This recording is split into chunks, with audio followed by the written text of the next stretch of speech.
Hey guys, what is success? Could it be you finally got that 100,000 a year job? Maybe you just gave over 5,000 volunteer hours to your favorite nonprofit. And then on top of that, was able to donate some funds behind it. Maybe it was just you just purchased your home. Would it be success if you got married but no one knew? Made a lot of money but no one knew? Have a thriving business but no one knew? See, so many times we're attaining or we're correlating our success to a number. And that happens a lot with your money. You start to make traction in your budget because you actually start writing things down, and you write down your expenses, you write down your income, and you see where you can make your adjustments.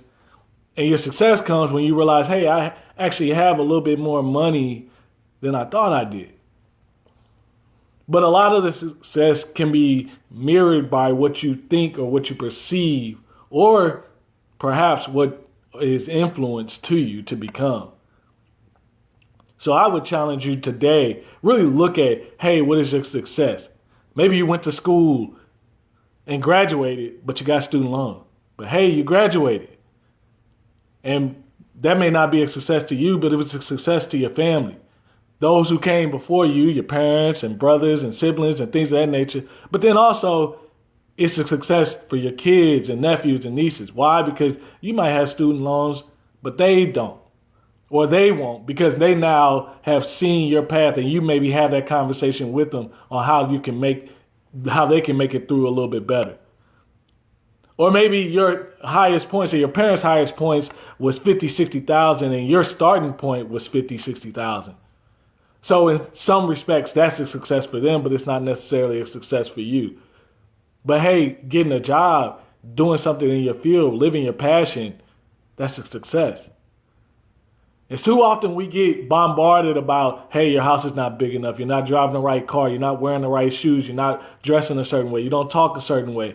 There's so many things influence the way we believe our success to where we get clouded and we can't decide that, hey, my success is built on what I decide my success is. And literally, if no one else knew what I was doing, I would still be successful. Because I'm at peace and I'm content and I'm grateful for what I've been able to do. So I would definitely encourage you. Think about your success. How does that correlate to what you're doing? Are you going out because you feel like, if I don't go out, that's not supportive? Well, you can support someone.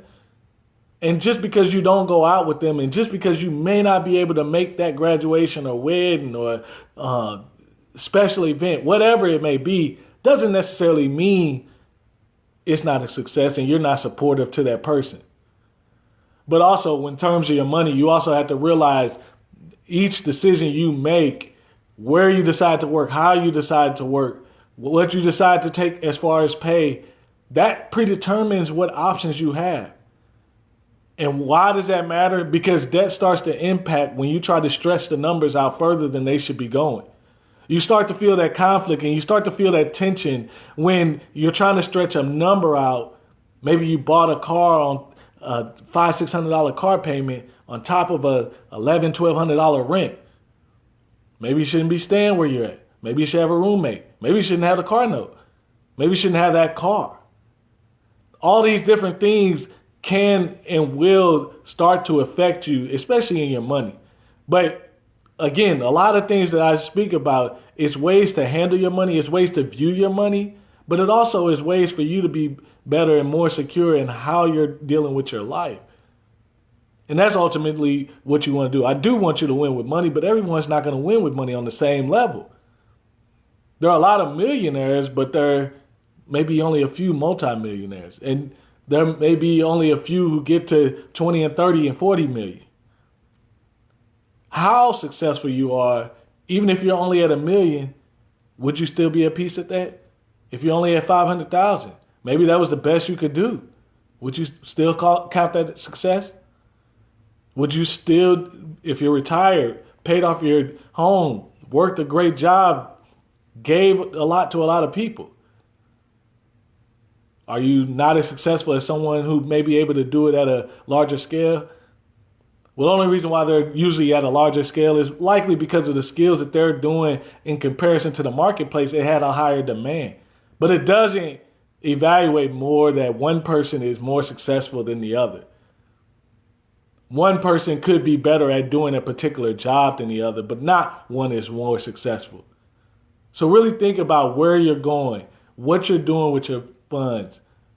You're trying to be successful. Ultimately, you're going to work, you're hanging with your friends, you want quality relationships, you want a great job, you want something to look back on, but maybe you may not be looking 4 or 5 years ahead. Maybe you're looking at right now. You want to be able to just be sufficient, pay your bills, but maybe own some things.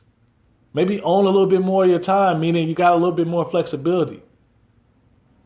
Financial independence. Someone fought and died. A group of people fought and died. That was their passion. Aren't they successful?